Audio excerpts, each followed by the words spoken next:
بسم اللہ الرحمن الرحیم۔ مساوات کے معنی ہے برابر ہونا یا برابر کرنا۔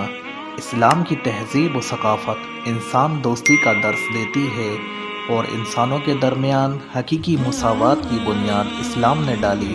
اسلام نسب، رنگ و نسل، قبیلہ اور ذات پات کی بنیاد پر انسانوں میں کسی تفریق اور امتیاز کا قائل نہیں۔ البتہ اسلام میں اگر کوئی چیز وجہ فضیلت، معیار شرافت اور باعث عزت و افتخار ہے تو وہ انسان کا کردار اور تقوی ہے۔ سورۃ الحجرات آیت نمبر 13 میں ارشاد ہوتا ہے، اے لوگوں، ہم نے تمہیں ایک مرد اور ایک عورت سے پیدا کیا اور تمہیں قومیں اور قبیلے بنا دیا تاکہ تم ایک دوسرے کو پہچان سکو۔ یقیناً تم میں سے اللہ کے نزدیک سب سے زیادہ عزت والا وہ ہے جو سب سے زیادہ متقی و پرہیزگار ہے۔ رسول اللہ صلی اللہ علیہ وسلم نے اس کی مزید وضاحت ان الفاظ میں فرمائی، اے لوگوں، تم سب کا رب ایک ہے، تم سب کا باپ ایک ہی ہے۔ سنو، کسی عربی کو اجمی پر اور کسی اجمی کو عربی پر، گورے کو کالے پر اور کالے کو گورے پر کوئی فضیلت نہیں مگر تقوی اور پرہیزگاری کی بنیاد پر۔ اسی طرح ایک اور موقع پر آپ صلی اللہ علیہ وسلم نے فرمایا، تم سب ایک آدم کی اولاد ہو اور آدم مٹی سے تھے۔ فتح مکہ کے موقع پر تقریباً 10,000 صحابہ کرام نے اس مہم میں حصہ لیا،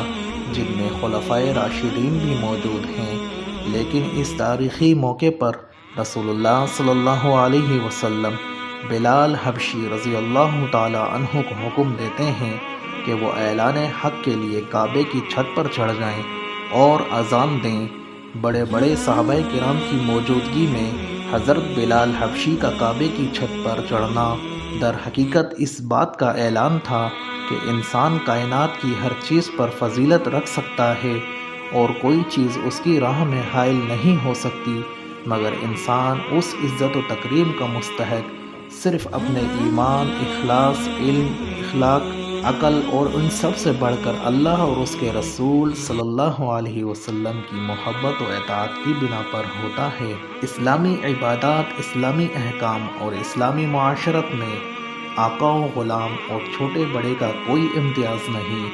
اسلام میں محض دولت و ثروت اور ذریعہ عزت وجہ افتخار نہیں ہے،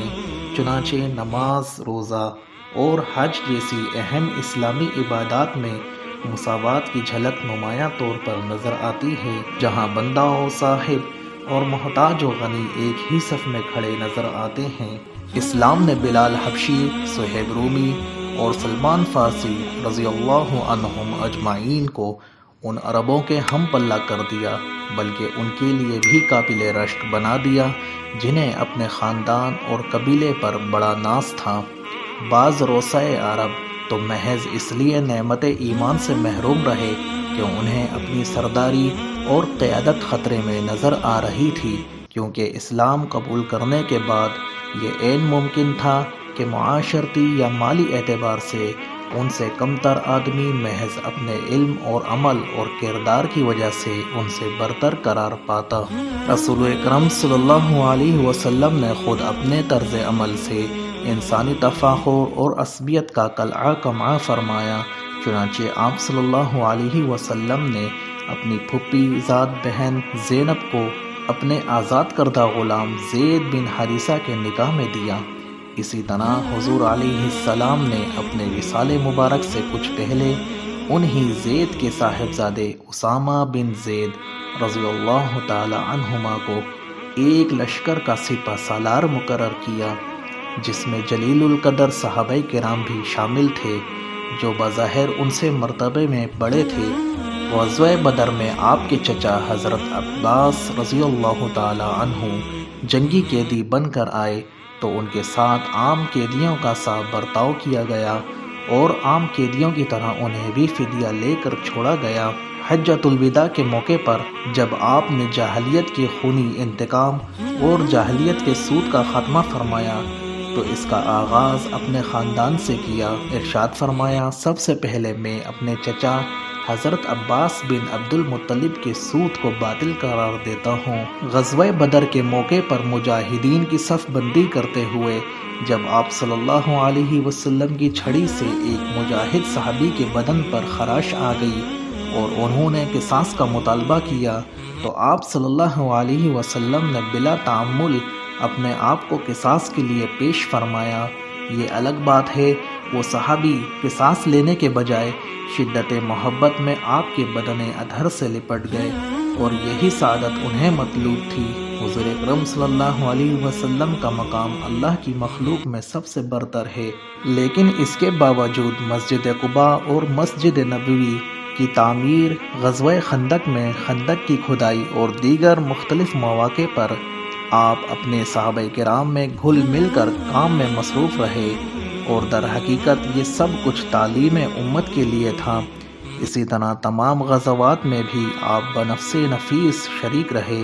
آپ کا لباس، خوراک، رہائشی مکان،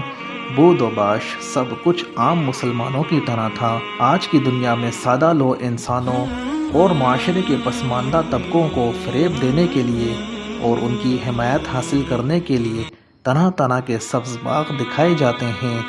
جن میں سے ایک مساوات کا نعرہ بھی ہے، مگر دنیا کے کسی معاشرے اور کسی نظام نے مساوات کی ایسی عملی مثال قائم نہیں کی جو آپ صلی اللہ علیہ وسلم نے آج سے 1400 سال پہلے قائم کی ہے، جو محض دل فریب اور دلکش نعرہ نہیں تھا بلکہ آپ صلی اللہ علیہ وسلم کا پاکیزہ اور بے داغ عمل تھا۔